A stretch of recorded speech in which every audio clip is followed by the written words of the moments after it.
And I'm done with that shit already. Welcome to This Week I'm Learning. Wow. That was painful. Continue. Welcome to This Week I'm Learning, the random podcast where the topics are lightly researched and the fake internet points don't matter.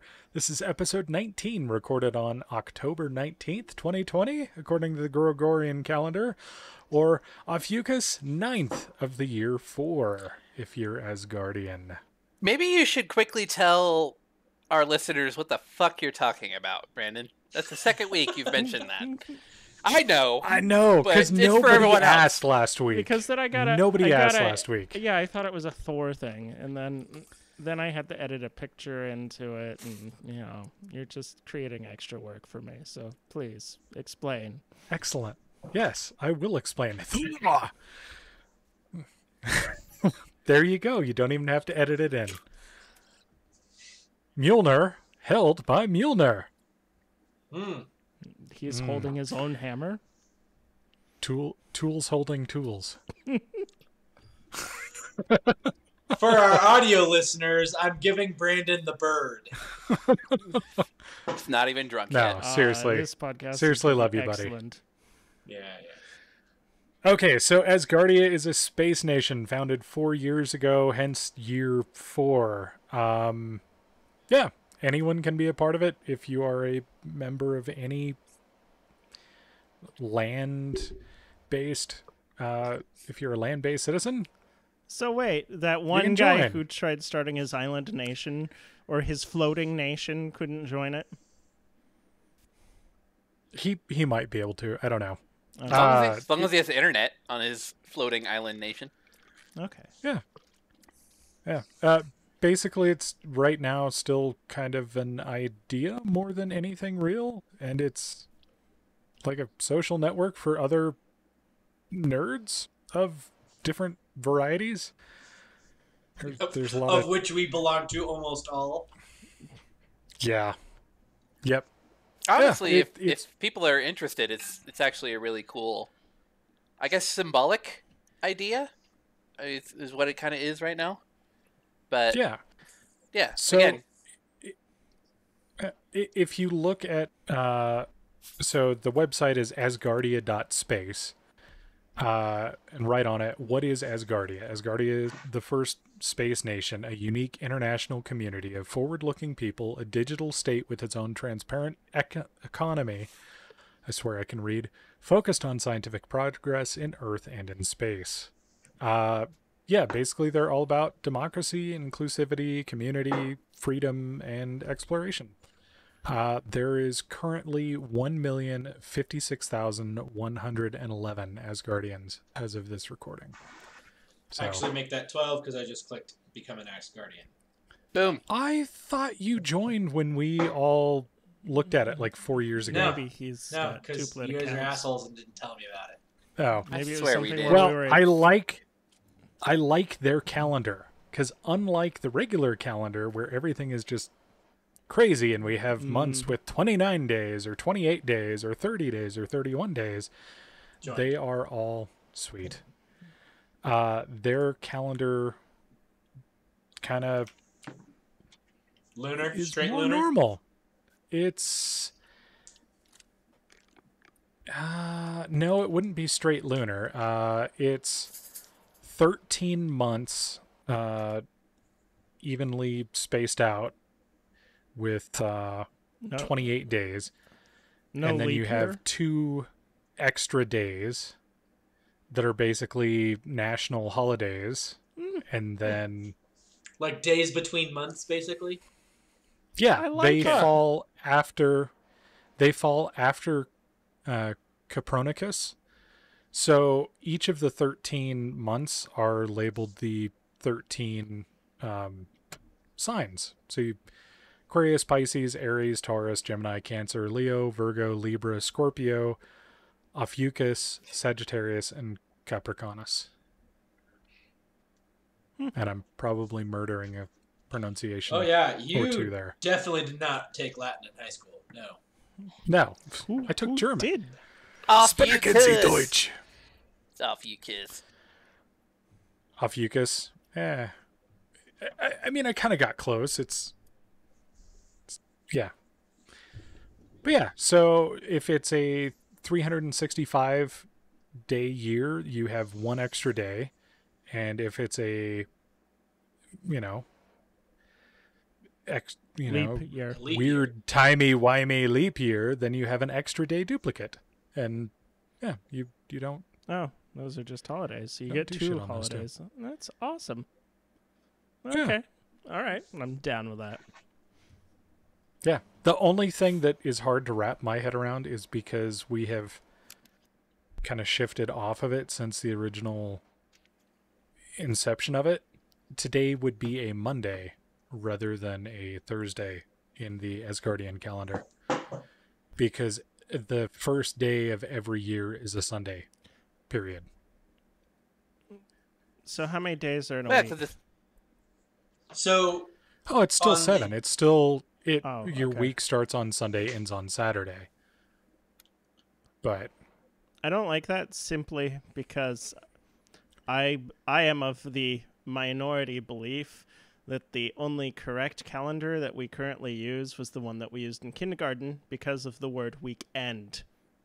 The end of the week. And also agree. I prefer Saturday and Sunday, like all of my calendars, because they're digital and I can choose how I want my information displayed.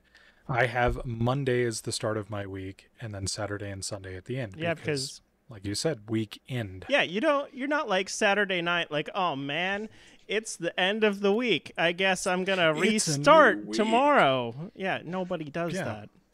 Well, I guess there's probably somebody. There's somebody out I was there. gonna that say works, not like, everybody actually works has the weekends Monday on the through traditional idea. So Friday. Yeah, true. Yeah. That is I'm a good sure it's all point. down. That is a good point. I do, I do for too. now. So Only because it's the off season. Yay. I love my 9 to 5. the word so 9 wonderful. to 5. Wow. Oh, 8 to 5. Okay. Sorry. I did get 9 to 5 last year because of child care needs. But this year Luke's old enough to get himself ready in the morning, so Cool. 8 to 5. But still, steady. Yeah. Anyway, getting on to Let's what get back you on the all topic. actually came for and back, trying to bring this train back on the rails. I am Brandon Vader, also known as Dracanis, around places. You can find me places as Dracanis, yes. I've not had nearly as much wine as I'm acting. Not And- good list. I don't see a difference. Below me is Psycho Nitrous. What? He Also got known that as Cody right? Stratman. Wow. Okay, wait. Yes! Everyone hold their breath. Hold their breath. Yes. That direction is Charlie Stifler, also Oh, known that as was Mjolnir. easy. Yeah, that's the easy one. All right. All right. Yay! You Down gave there's it to Colton him too Roper, early. Also known oh, as my Seeker. Colton got it wrong. Damn it. Oh. Oh, okay. It must be just a galactic law that one of us has to fuck it up. I just wasn't it this time. Damn it. Next time. No, not for you, Mjolnir, and you got it wrong too. That. Yep. Yep. I need to unmirror my camera somehow. Yeah. That's Yeah, good been a luck. pet peeve of me, is how to do. Anyway. Yep. Ah. So, now that we've introduced everybody, let's introduce the topics. Cody, this week, is going to talk about when gravity is uplifting. Yeah, it could be a positive note. And God, I hope so. We need a positive note. Be nice. About fucking time. Colton is going to tell us that the climate isn't the only thing heating up this year. And of there goes positive everyone's notes. smile. Boom.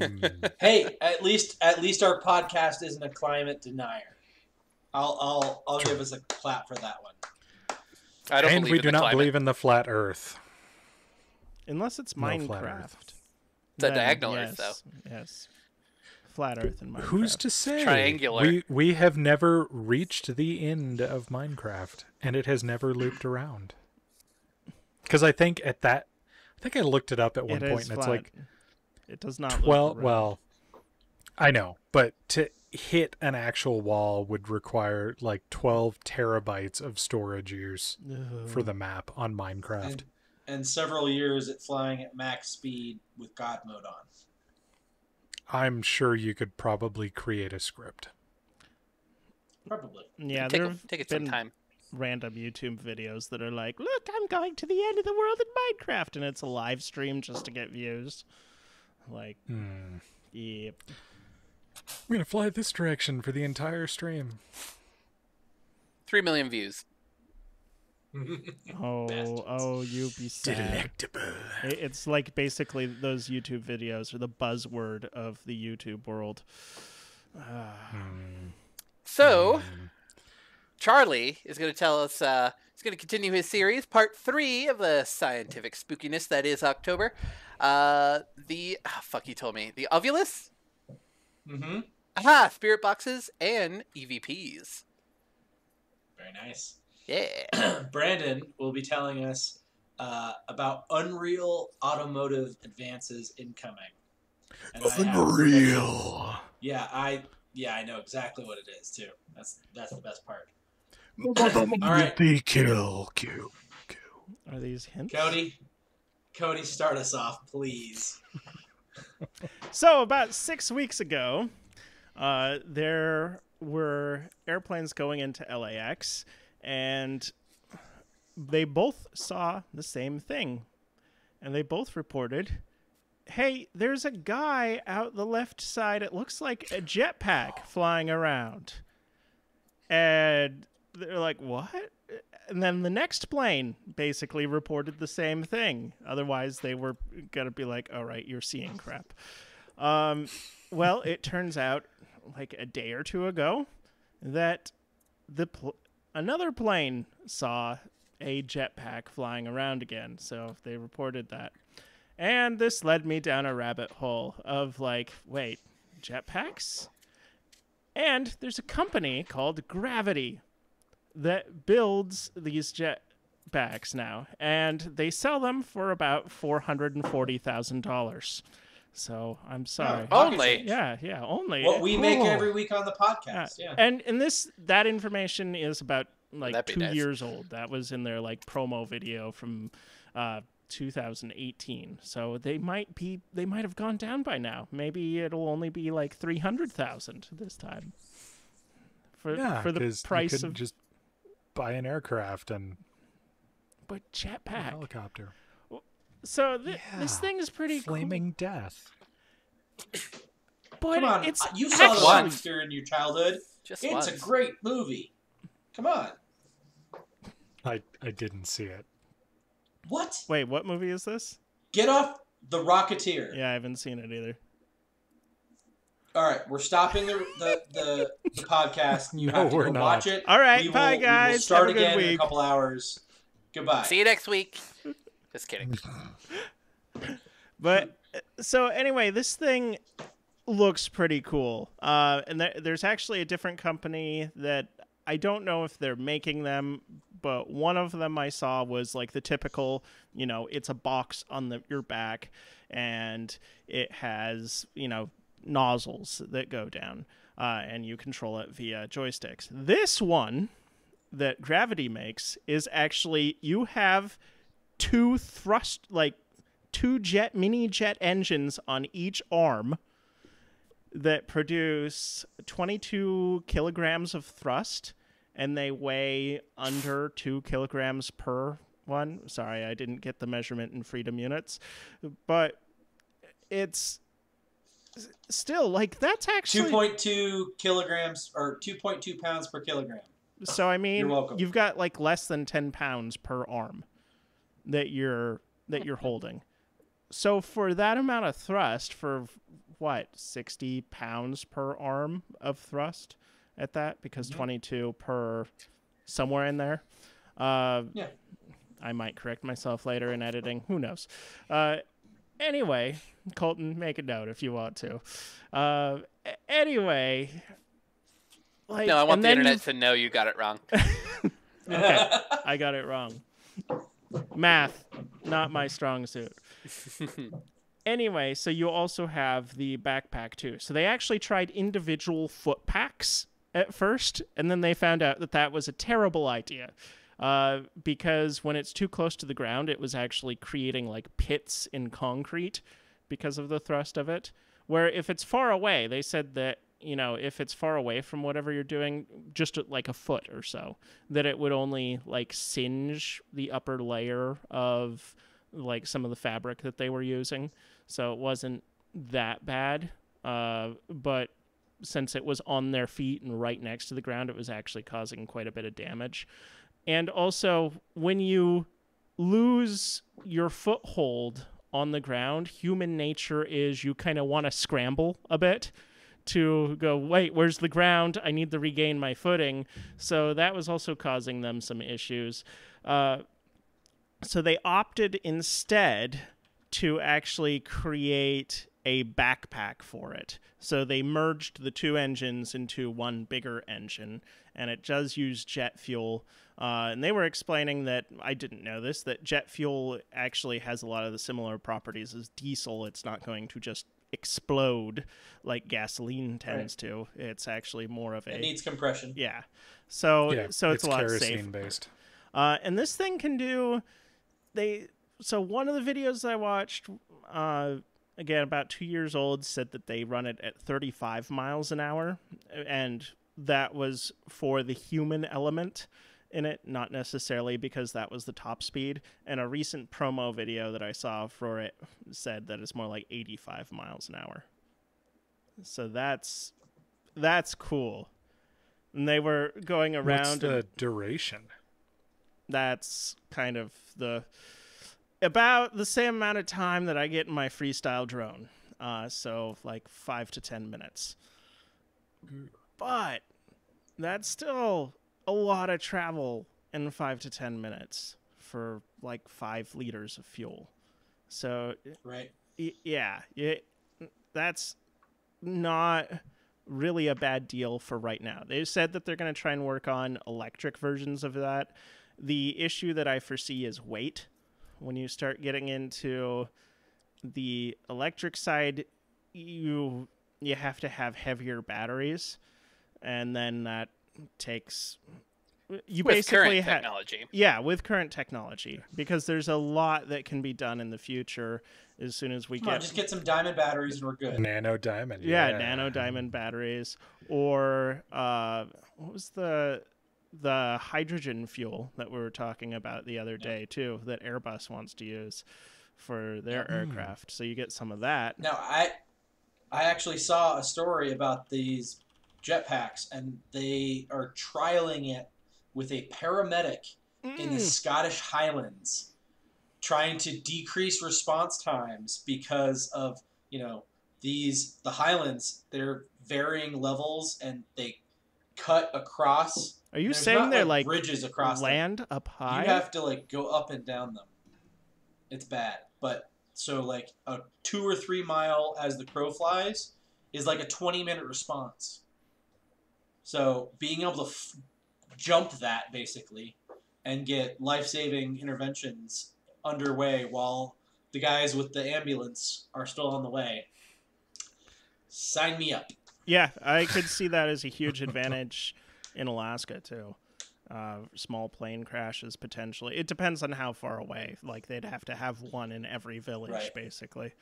But right, and the unfortunate detail is that it would be, from the nearest road would be the launch site. And, Alaska, unlike the lower 48, where the farthest you could be from a road is 22.4 miles away.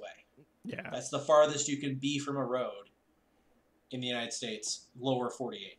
Alaska, it's quintuple that. Yeah, easy. So... that's why I was saying, every little village would have to have one, and then you would increase your odds of being able to be found versus just the road system. But it's interesting regardless. Brandon, how much horsepower do you think that this has?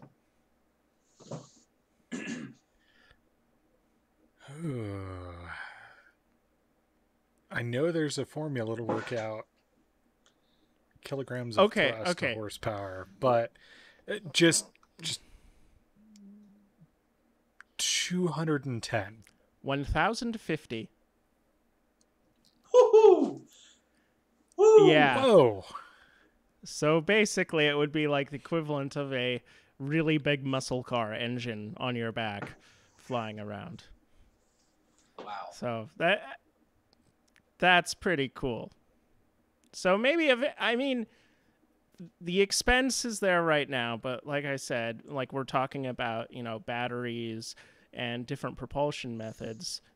In the future, I think that the price might go down quite a bit, and we might be seeing these more regularly. I mean, obviously somebody in LA has something like it that they're flying around and invading airspace with. So who knows?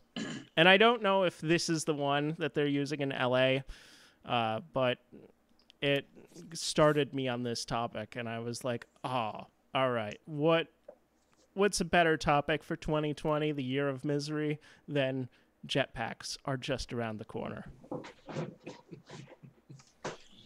Fair enough. That is quite an uplifting topic. Indeed, it makes you feel really high. Apologize. Apologize now. Apologize. Never!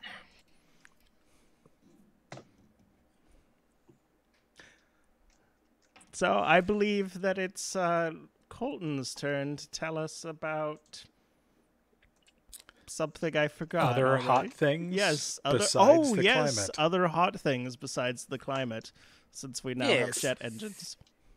Yes. So, I got a question for you guys.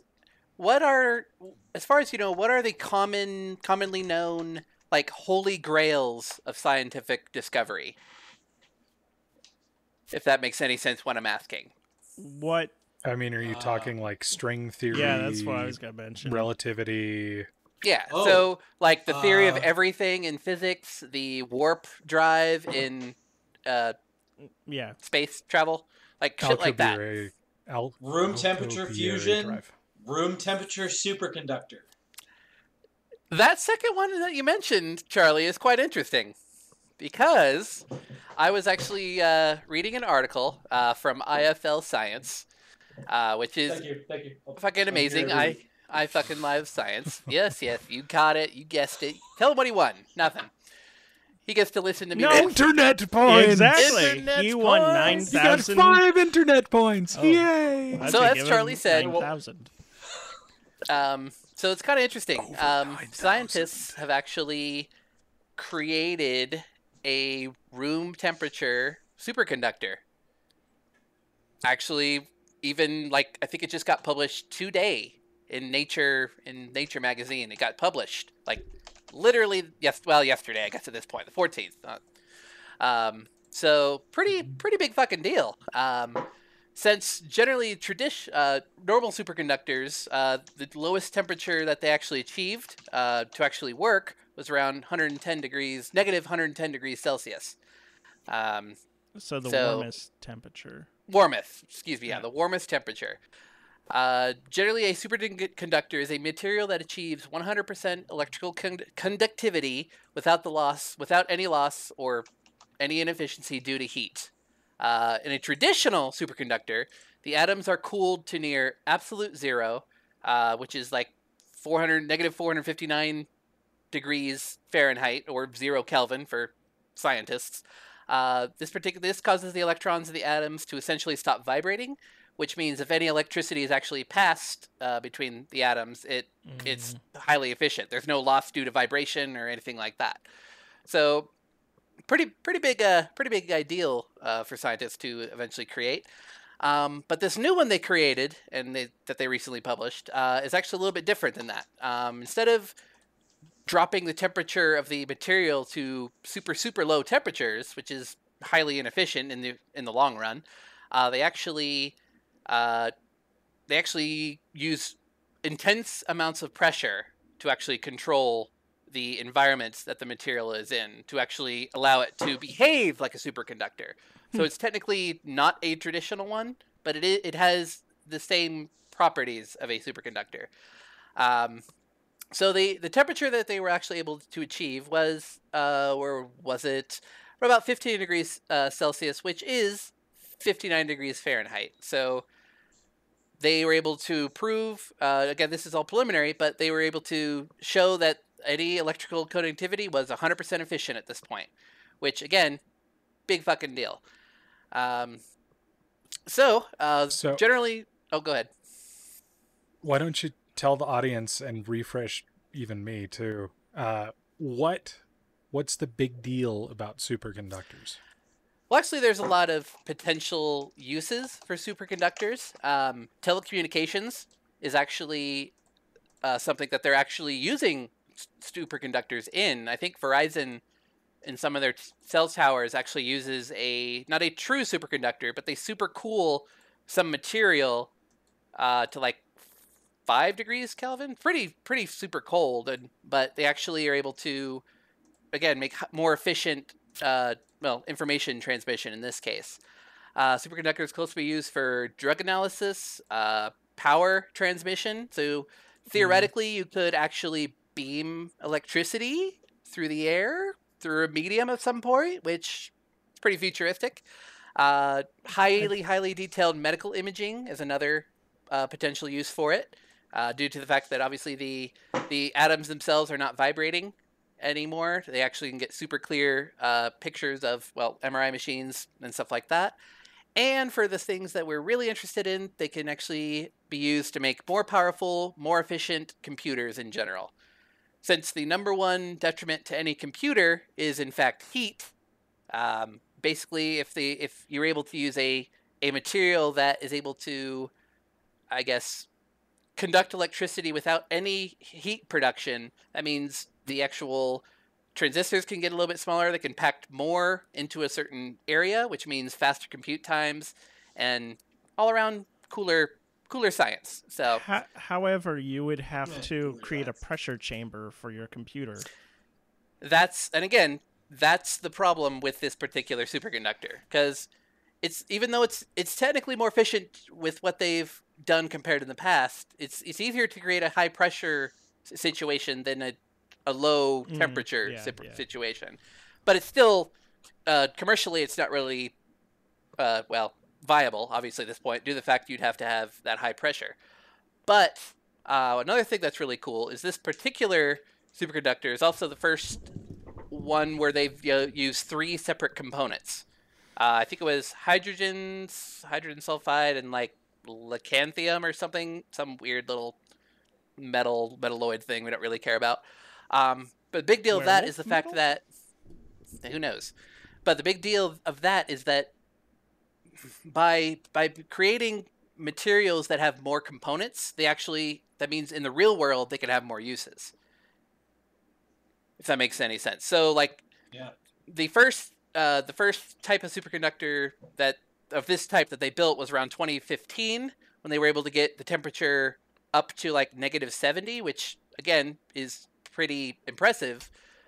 But they use only 1 or 2 components, but by making more complex materials, again, they could actually achieve better results.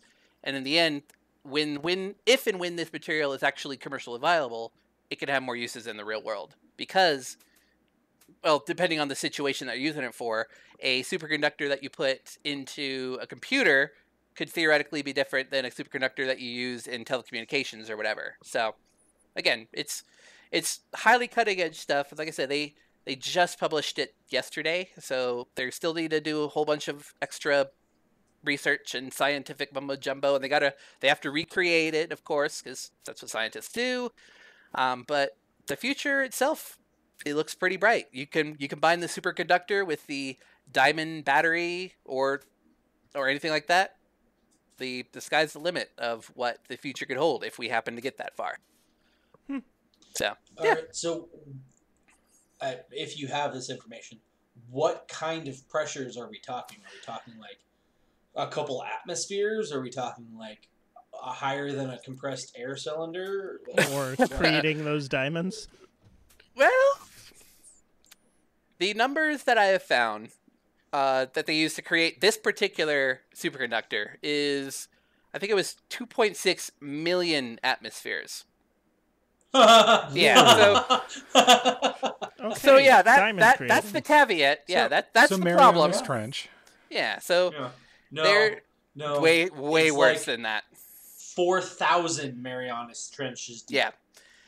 So again, it's obviously in its baby stages, preliminary stages, but like I said, it's only, this type of superconductor has only been discovered for about 4 years. So already within 4 years, they've been able to go from negative 70 degrees Celsius to room temperature. And that's just using basically the same materials with a little bit more. But so who knows, in the next 10 years, maybe we will have these materials in our laptops and we can be gaming at whatever freaking resolution and it doesn't get hot at all. And so somebody goes and pops your pressure chamber. Well, again, they're figuring it out. They're create figuring a wind tunnel, or your laptop will like fly across the room. Hey, you know what? They said the same shit about computers in general. I mean, I know they were the size of fucking buildings at one point. So just give it time. Be patient. We'll be able to use it on our jetpack. No, I want my super futuristic thing now. Damn it. You heard it here first. Gilner wants it. Make it so, scientists. We're calling you out right now. Okay, we want our super batteries and our hydrogen and our jetpacks. What the fuck? Kirk was more apt to be like, no, you have 4 hours, Scotty. Should have been done 3 hours ago. Scotty always, he was the pioneer of over-promise. Yeah, under-promising. Over-deliver. Yeah, over-delivering. Yeah. Kirk's the reason why Scotty drinks. Oh, absolutely. Continues to drink. I think he was a drunk before. And why he drinks on the job, I'm sure. Science. Don't you love it? But to go to a bit more of a fringe science, on the outliers of science, I would say. Yeah. That's fair. Ooh, Charlie, science. We got part 3. Tell us what the hell is going on in paranormal weird studies. Science. So first I'm going to get a little into the gear. A couple more of our items that we use. I made mention of a couple of them in the last couple episodes, but the first one, which we'll be putting a picture up right now, is the Ovulus.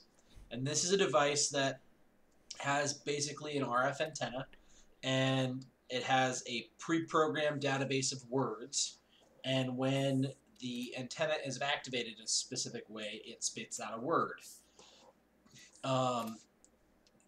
This particular device, I have the most difficulty believing how it works and understanding and holding truth to what it is. There's all sorts of different mimicry devices. There's an iPhone app that works in airplane mode, which tells me that it's just randomly generating its own words at different intervals. But the whole concept is you ask the room a question and then the Ovulus talks back. Sometimes it talks when you're talking. Sometimes it doesn't answer when you're waiting for an answer. Sometimes it's the 1,000,001 dead on the money. Hey, what's your name? And it spits out Greg. And you're like, oh my God, it answered. And then sometimes it's just like, what's your name? And it'll say some random word like temperature. And there's not a lot of semblance of understanding what that is. It was developed by a gentleman who lost his daughter in a car accident, I believe, at a very young age. And she was driving, I believe she was a teenager or early 20s.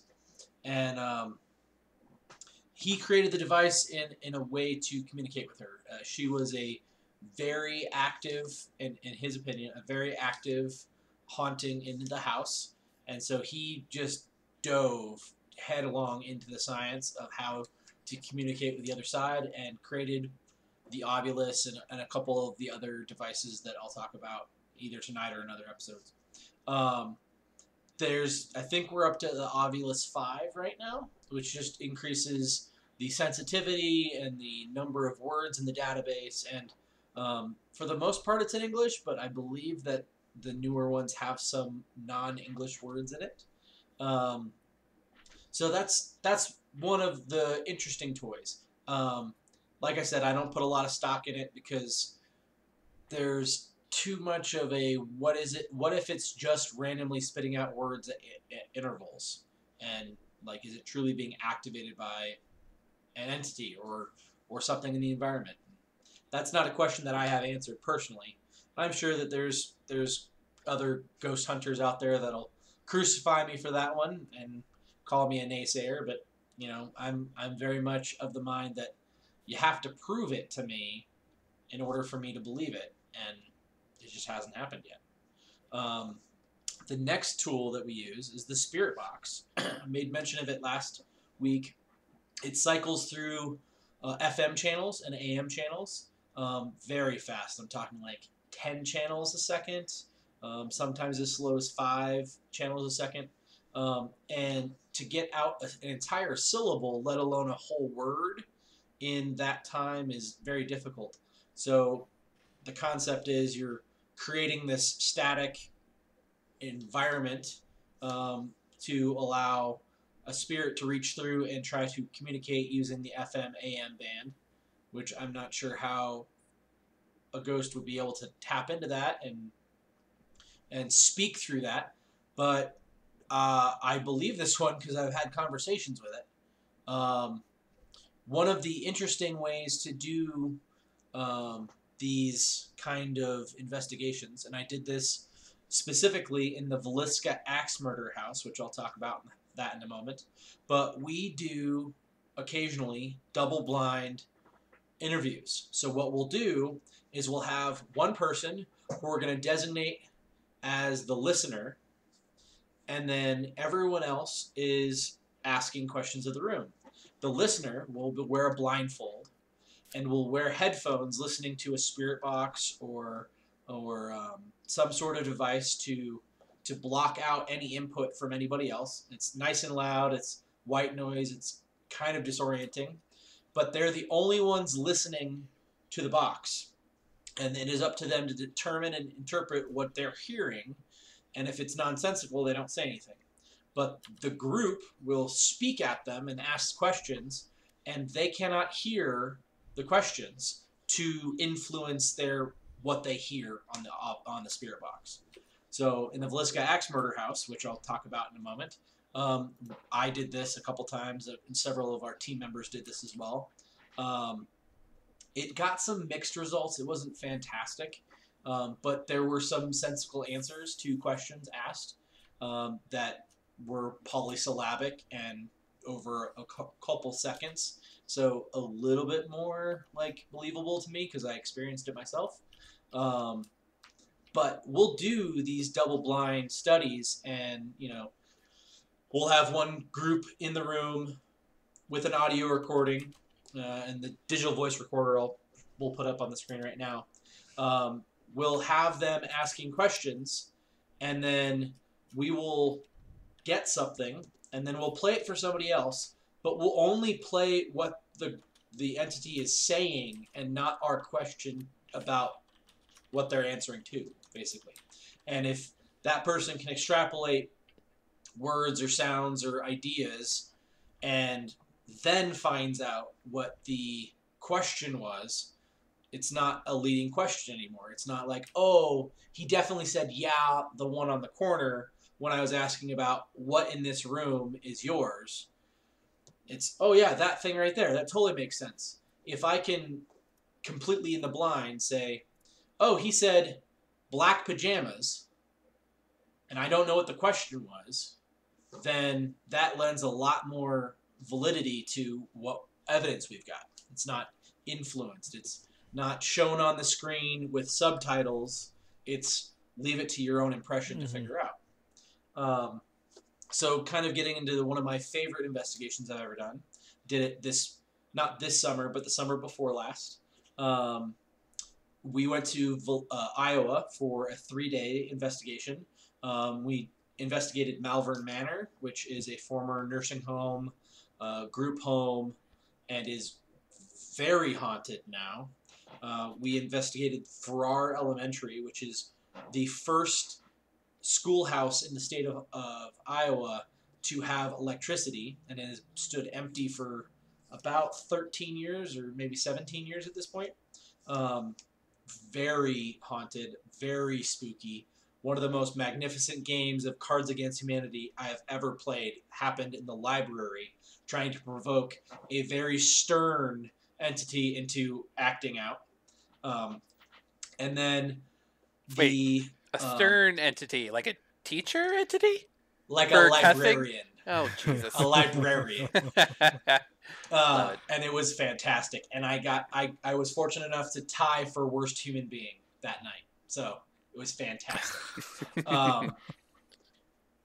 But the third night, we stayed in the Villisca Axe Murder House. And for our listeners, if you don't know what the Villisca Axe Murder House is, the year that the Titanic sank, for approximately a month and a half, 6 weeks, every newspaper in the entire United States ran stories about nothing but the Titanic. The Villisca Axe murder is what dethroned the Titanic from the front page. It was a particularly heinous murder in Iowa. A family, I believe 4 children, 2 parents, and 2 house guests were murdered in their beds with an axe. And it was particularly heinous. They had gone to a fair, basically, I believe it was the Children's Night or Children's Festival in town. A couple of the neighbor kids didn't want to walk home in the dark, so they stayed over at the Moore's house. And for their efforts, they got murdered and raped. Interestingly enough, this story, this case, 3 separate people were accused or tried, and no one was convicted for this crime. The person that first was accused and came forward as saying, "Yes, I did it," was spouting off that he was actually a member of his or Her Majesty's Secret Service, and that a spirit, a black entity, entered his body and possessed him to kill and rape the family. So the full story is downstairs, guest bedroom, 2 girls. Unfortunately, they were the victims of the sexual assault. At the top of the stairs, husband, wife, and then there is no hallway, and there's barely a door between these 2 sleeping spaces, and then a crib and 3 beds. So how this person murdered 8 people and no one got out of bed in a 300 square foot house of 1880 construction is just baffling. The neighbor noticed at about 8 o'clock in the morning that no one was up and doing chores, knocked on the door, saw blood, ran into town, got the sheriff, and somehow blabbered about what was going on. And before the sheriff and the doctor could get to the house, something like 50 townsfolk had walked through the crime scene. And so there was absolute forensic contamination everywhere. In addition to the heinous acts that happened to the girls downstairs, he appears to have molested a slab of bacon, leaving a deposit in it. I can't make this up. It's just Lovely. So bizarre. What's very scary and interesting about this is if you take a snapshot of the 4 years prior to this and 4 years after this, if you extrapolate, geographic relation to a railroad, blunt force trauma with a device found in the home, age, gender, assaults, over 90 murders happened that matched this type of crime in that 7-year period. So if this is actually done by one railroad hopping psycho, he would be the most prolific serial killer in American history that we know of, if we could ever prove, which we can't, that it was all one person's doing. But Villisca is fantastic for investigation because so much happens there. We did spirit box sessions. We did Ouija board, which I'll save for the last week of October's the highest podcast. Of tech. The highest of tech. And I would be the most skeptical if I didn't have the most fantastic story to go with it.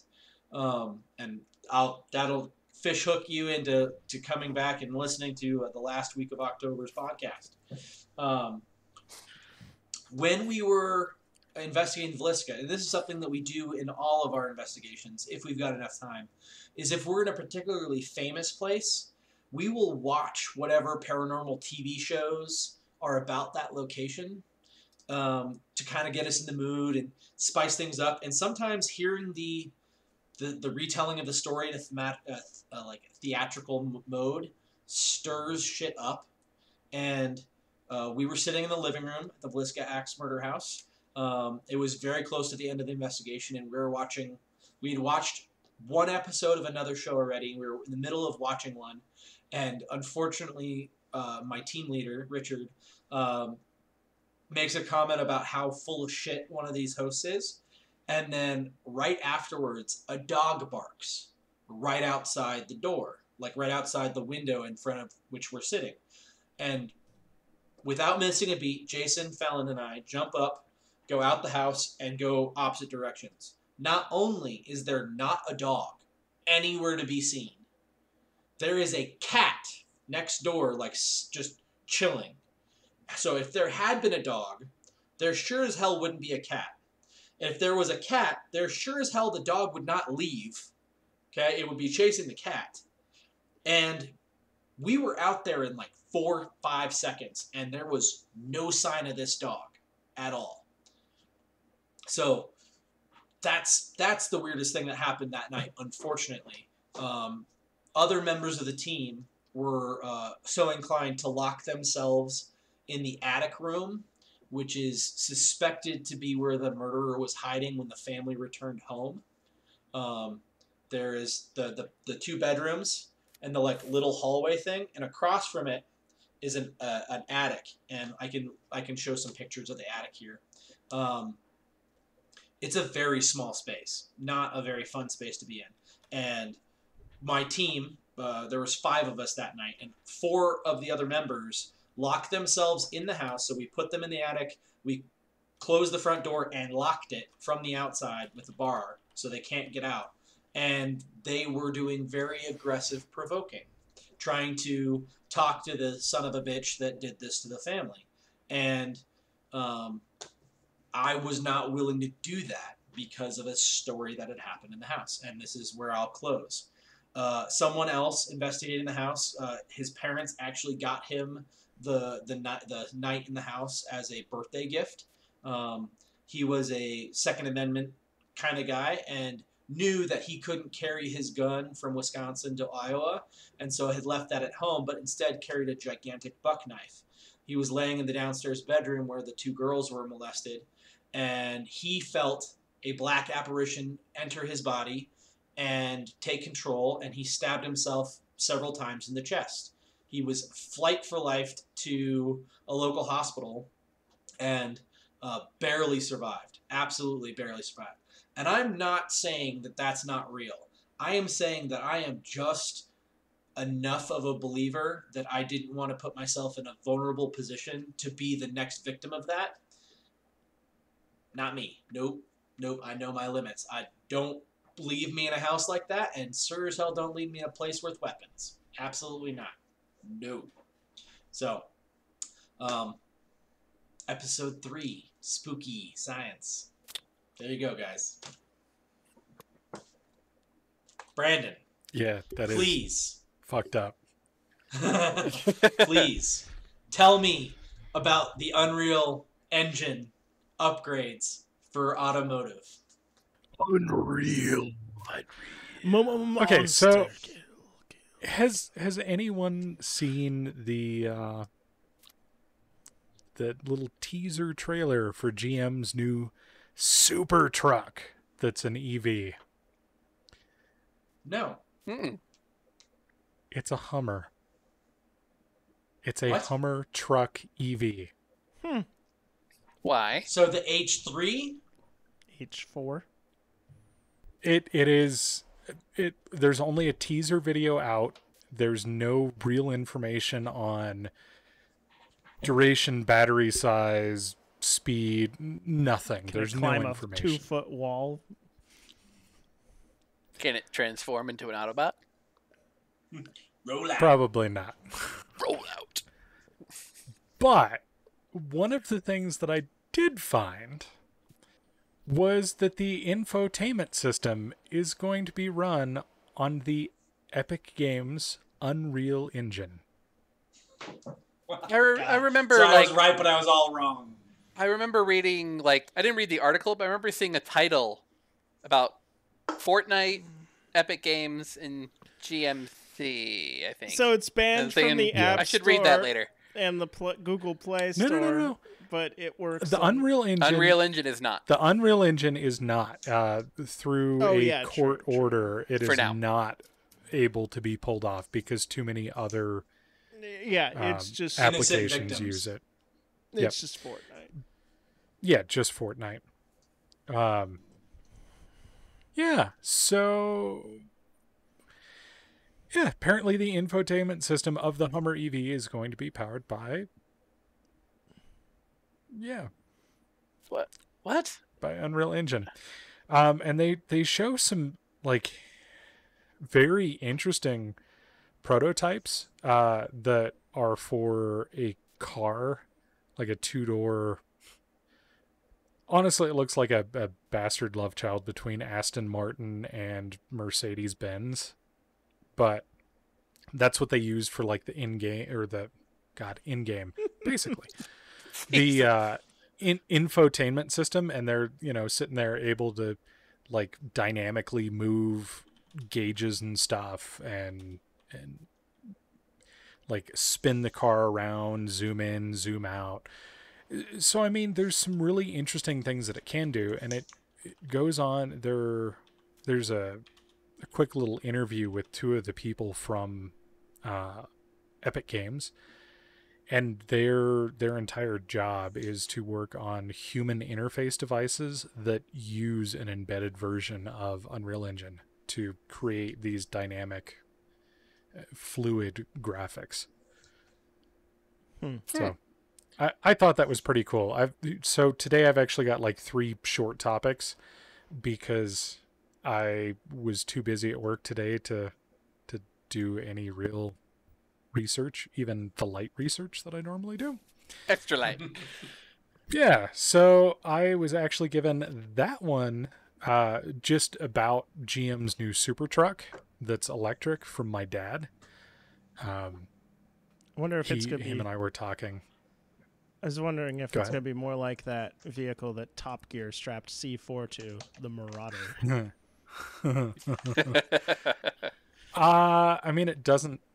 All you can see is the side profile and the grille, and I do not like the grille, and the side profile looks ugly to me because the nose of it is almost as long as the bed of it, and then it looks like a 4-door cockpit in the middle, and it to me, just from the side profile, it doesn't look right.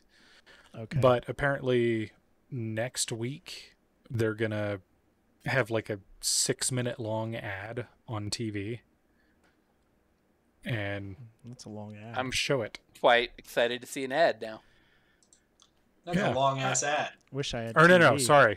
6 minutes is the online okay. showing, and it's going to be a 1-minute ad. Okay. But it apparently there is a short clip in there that shows crab mode, where the back tires flare out and the front tires flare out, and it kind of moves sideways-ish. So I guess the question I have is this more just a concept, or are they? I mean, I guess it's purely a concept right at now this it's point. Concept.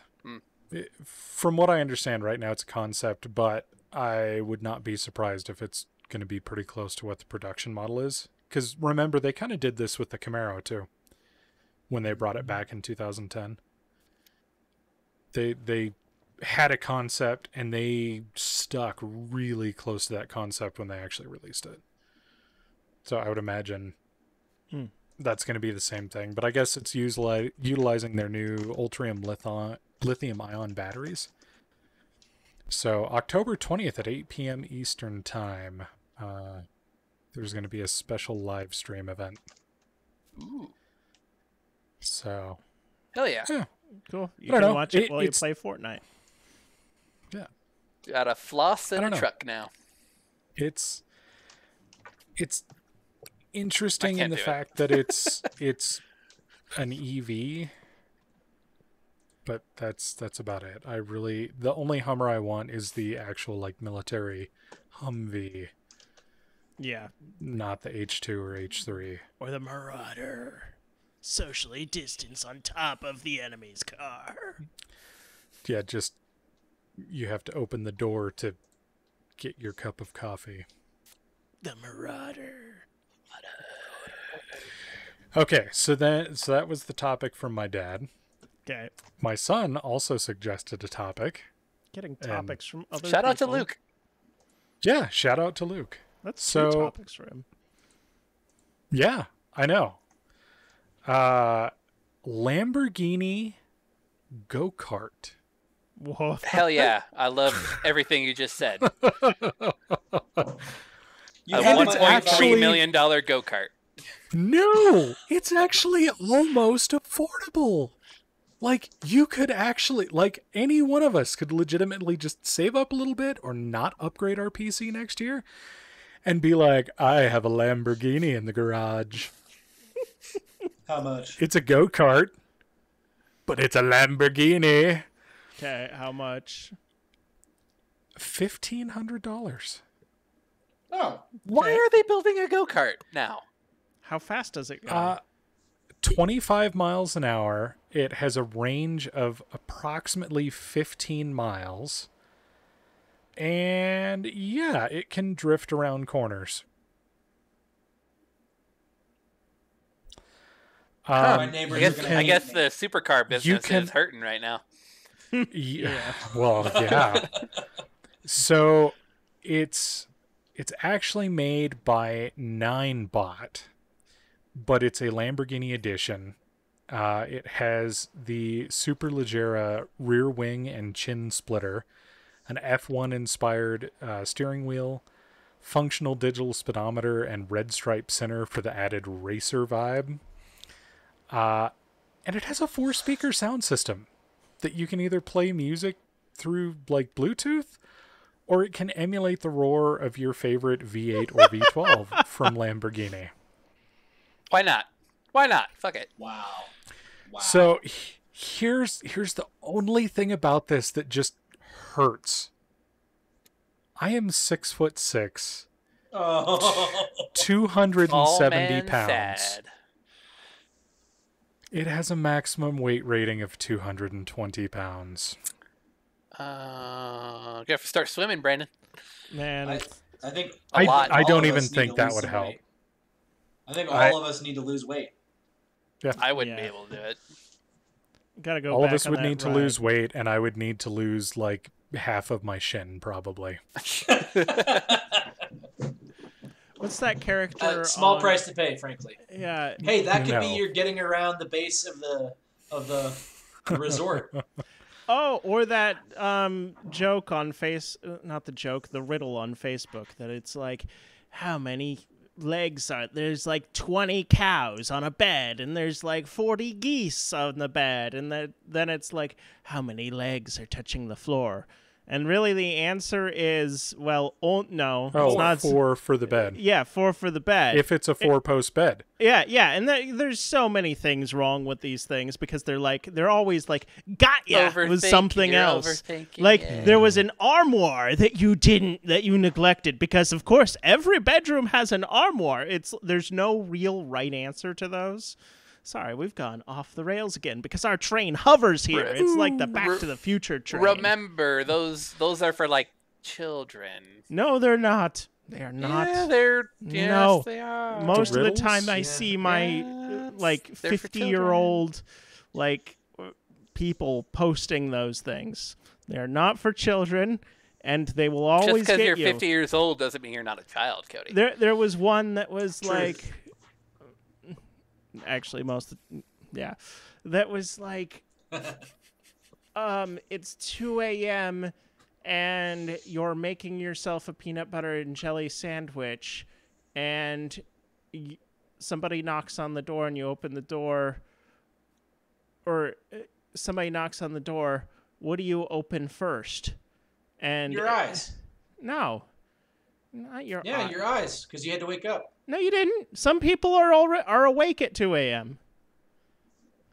It does not say you're sleeping. Does not say Cody, anywhere in that you are asleep. Those are based on like commonly held ideas. A bed has 4 posts and leg. That is, when you think of a basic bed, that is a basic bed. Either way, most people are asleep at 2 a.m. The point, yeah, circling back around, circling around. You don't. Your legs aren't touching the ground. Your feet are touching the ground. Your feet. So you know what I would open first in that? To the foot bone. The gun case next to my bed. Okay, fair enough. Well, if you're making a peanut butter and jelly sandwich, it's probably like the peanut butter or the jelly. You have to have your Ruger to make a peanut butter and jelly sandwich. Everybody. Not if I'm getting a knock at the door at 2 a.m. That's the first thing I'm going to open is the gun case. I use my SIG to make a peanut butter jelly sandwich, but you know. That's how you make it. That would just make it taste like oil. Would make it taste like gun oil. Brandon, bring us back. What the hell is your last one? Okay, well, so I forgot to mention the go-kart is electric. Okay. But everything has to be electric in the future. Yeah. Yes. I'm actually looking at the next vehicle I buy being a plug-in hybrid. Nice. Yeah. Yeah. So I've been learning a lot about those too. But the last topic that I actually want to discuss is something that everyone should try at home. So, have you ever had a song stuck in your head? Yes. But you don't know any of the lyrics. You just know, like... 100% of the time. You know, right like, now. You're humming it or you're whistling it, and you're just like, yeah, I like this song, but I can't remember what song this is. I just sing it. But I sing it with my own... like that. God, that's beautiful. That's going to be our Christmas album coming out, guys. Holiday Hits by Cody. Brandon, what the hell do we do with this? Please, give me a light at the end of the tunnel that's not an oncoming train. Well, if you have a song stuck in your head, next time, try Google. You can now hum and whistle after you ask, what song is this? And it will attempt to match it.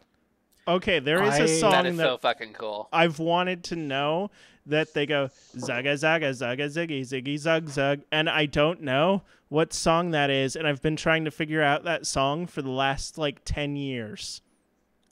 Google. I've tried Googling those words. Well, now... And that comes up with nothing. Now you just gotta do your weird little voice. You gotta hum it or whistle it. Into Google. Where's my phone? Yeah. All right. Is it actually active? Oh yeah. It rolled out today because Google reaches out to the internet. There's not a required. So is this on their their search engine website, or is it on the your assistant? App? No. The assistant. Okay. Assistant on your phone. Okay, right. Google. Hey Google. What's up, Google? How you doing? So you just sing it to that. You just turned on my fucking No. Google. Oh, yeah, you do. Okay. Did I really? You just go. Yeah. Yes. I was hoping. Okay. You go, hey Through Google, my headphones. Zaga, That zaga, is zaga. what awesome. song is this? That's awesome. Da, da, da, da. I don't think any of those are the things. Yeah, no. It failed. Yeah, I mean, its results for me were not impressive. And I was singing humming songs that I know well, and I know exactly what they are, just to see. It seems like popular stuff, it picks up on pretty quick. So, Old Town Road, I hummed, Oh, you picked have it to up, hum knew what it was. the tone. Your whistle. Okay. Yeah. I whistled Happy Birthday, and it picked up the Spanish version, Compleanos Si, Años or bueno. whatever. You whistle in Spanish, apparently. But, yeah. Ole. Ole. Well, it's And probably you would like think it would be it's- German, Quítate too. tu ropa. it's got to be a machine learning process. So probably within like a year and a half, it'll probably be a lot better based on, well, obviously everyone trying it. And Oh, yeah. I mean, that's what the assistant thrives on is data and attempts and probably Learning needs your to learn your secret whistle and desires. figure out. Yeah. or your hums, and then I'm sure as you click on things, that is gonna boost its thought that is the correct song. It also picked up Metallica 1 when I was humming it, but it could That's not. an interesting one to hum. Yeah. Yeah, Ha, get it. it could not figure out that I was humming. What's the one? Close your eyes, little one. Don't forget my son. Enter Sandman? Enter Sandman? Enter Sandman. Yeah. Really? The most Could popular not figure out. Metallica song it didn't get? See, I don't know if Yeah. you hummed it right because you didn't know the name Maybe of it, you so now hummed I don't that know, one Brandon. in German, because you whistle no, in it- Spanish, so you Icelandic. hum in German. Du. It thought. Du hast. Du hast. Du Du hast. hast mich. Du hast mich nicht fra. Du hast mich nicht fra. And we're about to get copyright struck. That's the goal. That's how you know you made it Yeah, as a podcast. True. Good point. Hey, at least then next week we could talk about how we got copy struck by Rammstein. That's right. Bring it on. Fly, Well, this- Be nice, EU. This was fun while it lasted, I guess. Brandon, So I think it's wrap this shit. some point we need to After. make a YouTube video of how creepy Google would be if it was like a person. There's That- already videos That's been of that. done. Oh, it has. The question Aw. I think Yeah, would be yeah. interesting If Google to was a do person. where the human is in College fact the humor. assistant. And, yep, humans are the assistant, and Google, in fact, is the one asking questions. Think about that. Where are the paperwork, Brandon? What's it like to love? Feed me the I don't know. paperwork now. Funny cat What videos. paperwork? Facebook.com. I love those 3 videos so much. Earth is so flat. No, Earth is flat. We gotta buy those people a ticket from Argentina to Sydney, Australia. All of the flat earthers, and then watch. It's all mirrors, As man. they're like, what? There's Antarctica right here, but we're not supposed to be flying over that. Yeah. I- The I don't unfortunate think they truth care. is, as we get closer and closer to convince them, they're just thinking that the technology is getting cool enough to fake it. Or I was going to say, it doesn't they're even trying matter to if do you it could for prove free it, flights. and it won't I matter. just love the fact that the flat earther made himself a Darwin Award recipient by killing himself in the rocket match. Yeah, I mean, I don't- I've got I respect do not for wish. that. I I do mean- not wish death on anybody, not even that's pretty funny. drunk. It's okay to laugh. But I mean, Darwin Award. It's okay to laugh. I mean, I've got respect for that. At least, he was willing to put his No. life where his mouth was. All right, They're- all right. Silly. When you start trying to homebrew your own technology, because you don't trust the technology that goes into space every day. So you instead homebrew it.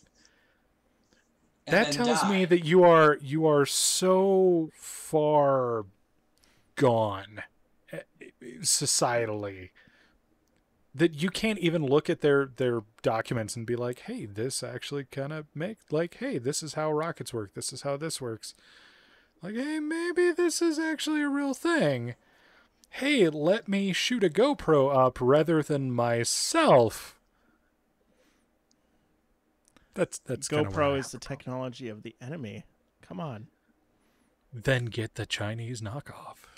An Axaso or whatever Axo? A Caso. All right, let's wrap it. Okay, we're done. Okay, we're done. Yep. Oh, we are so far done. Hey, Colton, where can we find you? You can find me. My name is Colton Roper, by the way. You can find me on most of the social medias on under Seeker4761. Also Twitch and YouTube and all that. That's the number of times that guy was realizing as he was crashing back to Earth, oh God, maybe I was wrong. I think that man believed it to the end. Yeah. It'd be Seeker 1 or Seeker 0. Okay. He never stopped believing. 4761. Maybe that's the amount of times that he wishes he would have double checked something. That I could see. 4761, the number of times you guys are going to make a joke about his number. Hopefully we'll get to episode 4761. Anyways, I'm also a contributor to the techpirate.net as well. Just put up an article. Hopefully, I just did actually. It's going to be every Tuesday. That is my goal for the rest of 2020. Gotta have something to strive for. So we'll see what happens there. Cody, where can we find you? Wow, that was a really good segue. It really wasn't, but I appreciate that. Yeah. So I am striving for failure on YouTube, or striving to fail. God damn it. Striving to fail. Thank you. You're so close. I'm good at it. I'm really good at it. But failing stuff. I actually How could you fail domains. at loving this wine? Sponsored by Vader's Vineyard. It's probably delicious then. I was going to say I'm not a wine person, but even though I am not a wine person, knowing that it is a Vader, I would probably thoroughly enjoy it. Circa 2019. Yes. Sounds weird now that I said that. Way to say that out loud and make it weird for everyone. Yep. All right. You can find me Psychonitrous on Twitch. Eventually I'll figure out how to stream my screen on my phone so I can stream my goggle footage as I drone around and stuff. Please. Yeah. Please. And I want to see that. Yeah, that's me. Anyway, Mjolnir. I'm Charlie Stifler. Milnor on all social media gaming platforms, and Charlie Stifler on all my social media. You can find me here most weeks. Unfortunately, I will miss you guys next week. Brandon, take us away. I am Brandon Vader, also known as Dracanis some places, also known as the Tech Pirate in other places. You can find me places. No, you can find me on the Tech Pirate where I contribute occasionally. I need to contribute more since it's my site. Hosting. I've kind of let Colton take most of that role on for the last couple weeks. I will get better, I promise. Yeah, other than that, you can find me on YouTube at the Tech Pirate, where the Surface Duo video I posted up last week is up. The review video. After badass video. Much editing. Good video. You liked it? I love that video. Good. More. I tried to step it up. More of that. I need to watch it. Okay. Yeah, otherwise you can find me on Twitter at I think if you just search the Tech Pirate, I'll show up. If it's the blue diamond green logo, greenish, bluish, electric-y color logo, that's me. Yeah, Yeah, I need to post more on there too. I just need to do more, apparently. I also need to stream on Twitch more. I'm Dracanis on Twitch, or yeah, Drac Vader on Star Citizen. You should, yeah, hit me up there. We need crew lately. Definitely, we are all very overshipped. Well, not all of us. It's a good problem to have. Us two are heavily overshipped. Yeah. You're ship-faced? Yeah. Oh. Trying to hide. I would say we have ships coming out of Uranus. Good night, everybody. And it's and with that. Yeah, on that terrible mental image. Thanks for joining us on this episode of This Week I'm Learning. You can find us wherever you listen to podcasts, as well as on YouTube at This Week I'm Learning. For you social media peeps out there, you can find us on Twitter at ThisTWIL. If you would like to contact us, you can always send us an email to twil@thetechpart.net. Yeah, I just also want to point out, if you do listen to us on a podcast, please leave a review. That does help us out quite a bit. Otherwise, we'll see you guys all next week. Do it if you want to. You're not forced to. Never feel like you're forced to. No. Not at all. No, you're not. No. Don't. And if like, comment, and subscribe. Nothing in this world is free. And never smash the like button. Caress it. Love it. Enjoy it.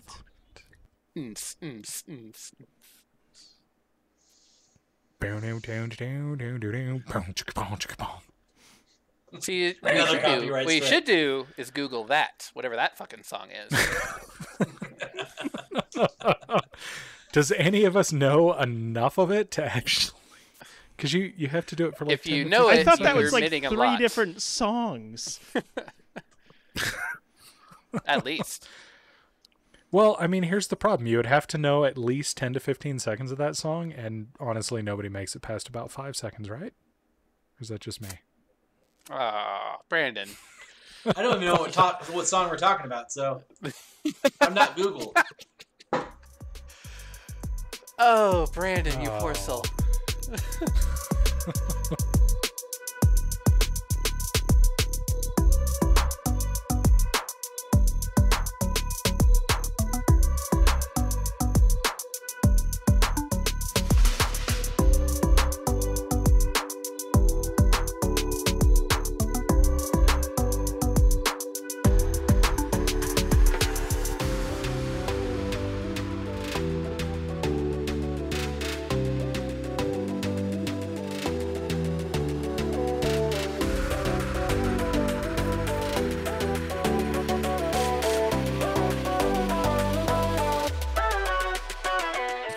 Right here. I'm so glad I'm recording this. I can't do that. Oh shit, you're recording.